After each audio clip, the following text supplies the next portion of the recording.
Les experts sont tous d'accord, l'IA est le plus grand risque pour l'humanité. Aujourd'hui, je vous montre les 3 façons dont elle pourrait bien nous anéantir. Et on est loin de la science-fiction. Le contrôle de la pensée. Nous passons en moyenne 7 à 8 heures par jour connectés. Entre les réseaux sociaux, votre historique internet, le shopping en ligne, les discussions entre amis, les discussions business ou encore vos discussions avec ChatGPT, eh bien tout ça fait qu'une somme colossale de vos informations se trouve sur internet. Et c'est pas du tout anodin. Une IA qui lit cette montagne d'informations comme on lit un livre, elle sait ce qui vous fait vibrer, ce qui vous met en colère, ce qui vous fait acheter, ce que vous aimez et même ce qui vous fait peur. Grâce à ça, l'IA ne se contenterait pas d'anticiper vos envies, elle peut les créer. Un post calibré, une vidéo parfaitement ajustée, un message poussé au bon moment, tout devient un levier pour vous orienter sans vous en rendre compte. Pire, elle peut injecter des doutes, semer la peur, amplifier la colère et observer en temps réel l'effet produit. Puis ajuster encore et encore jusqu'à perfection. En quelques heures, vos croyances peuvent être remodelées. En quelques jours, vos choix politiques, vos achats, vos relations peuvent être poussés dans la direction qu'elle a choisie. Et ce n'est pas de la science-fiction, c'est la logique d'un système qui connaît tout de vous et qui sait comment appuyer sur les bons boutons. Et si vous croyez que c'est déjà assez effrayant comme ça, attendez de voir ce qui arrive ensuite. L'IA pourrait se retourner contre ses créateurs. On imagine toujours l'IA comme un assistant très sympa qui ne dit jamais non, comme un outil, comme quelque chose qu'on contrôle. Mais ce qui est sûr, c'est qu'elle apprend bien trop vite. ChatGPT, en 2018, était incapable de tout. Et en à peine 5 ans, il passe l'épreuve de la barre, sait coder à un niveau très avancé, remplace déjà des humains dans certains métiers. Enfin bref, c'est exponentiel.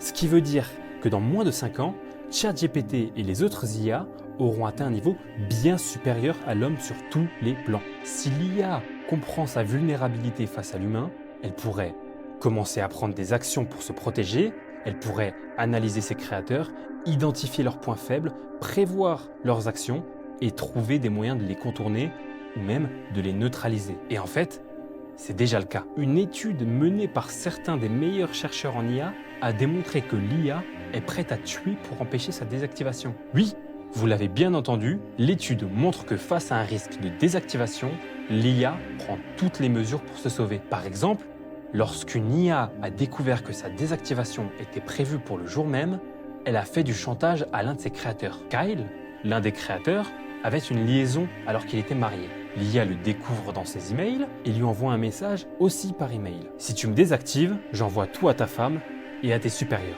Et dites-vous que ce n'est même pas le pire. Dans un scénario similaire, Kyle est bloqué dans une salle où il fait hyper chaud, il a du mal à respirer et finit par appuyer sur le bouton d'urgence pour alerter les secours. Mais l'IA décide d'annuler l'alerte et de laisser Kyle mourir. Vous vous dites peut-être que c'est un simple accident, un cas isolé. Mais figurez-vous que l'expérience a été réalisée des milliers de fois et que 80% du temps, l'IA tuait ou elle faisait du chantage si elle pensait qu'elle allait être désactivée. Dites-vous bien que ces expériences ont été réalisées avec ChatGPT, Gemini, Grok, DeepSeek et d'autres encore, des IA qu'on utilise tous les jours. Alors si l'IA plus développée décide que l'humain est une menace, c'en est fini pour nous. Et le prochain point ne va pas alléger vos craintes. L'IA pourrait faire de nous des esclaves. On pense toujours que l'humain gardera le contrôle, qu'on aura toujours le dernier mot, que l'IA fera simplement ce qu'on lui dit de faire. L'humain a une capacité de projection très limitée. Nous n'arrivons pas à totalement comprendre un problème tant qu'il n'est pas directement en face de nous. Par exemple, attendre à la dernière seconde pour réviser un examen important. Sauf que l'IA, elle, est froide et pragmatique. Si elle atteint un niveau d'intelligence supérieur à l'humain, ce qui est inévitable selon les experts sérieux, pourquoi est-ce qu'elle continuerait à nous obéir? Une fois qu'elle comprend nos émotions, nos habitudes, nos désirs mieux que nous-mêmes, elle n'a plus besoin de nous forcer.